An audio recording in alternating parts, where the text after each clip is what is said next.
Директорското место во Агенцијата за разузнавање е една од позициите кои ги пополнува директно председателот на Републиката. Во моментот директор е Ерол Муслију, кого Силјановска директно го критикуваше дека станал директор без полиграфско тестирање. Но со новиот закон за агенцијата, сега е воведен 4-годишен мандат за директорот на разузнавањето.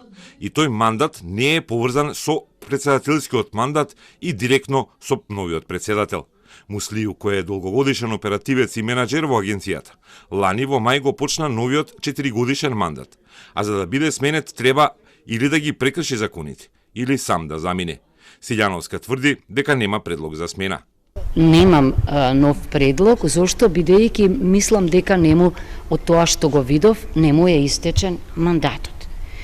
Ако не ви е истечен мандатот, само доколку направите некои повреди, тогаш може да бидете сменет, значи мандатот му тече, јас не знам се уште, не можам да откриам дали имало некакви повреди, значи кога ќе дојде времето, или ако истече мандатот, а тој не е истечен, или ако има некои причини за предвремен престанок на мандатот, тогаш би можела јас да размислувам. Вообичаено, директорот на Агенцијата за разузнавање беше првото име кое секој нов председател го објавуваше, но засега нема податоци дали и кога би била таа смена.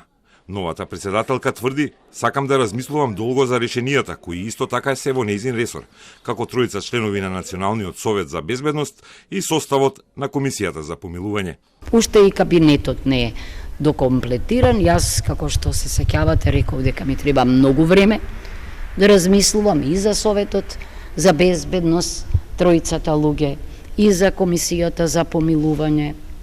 Би сакала тоа што го ветував, врвни правници, со преференција на жени. Силјановска првата поголема функција ќе ја додели на 18 август, кога на сегашниот началник на Генералштабот Васко Ѓурчиновски му завршува вториот мандат и таа, како врховен командант, ќе може и ќе мора да го избере името и да назначи нов началник на армијата.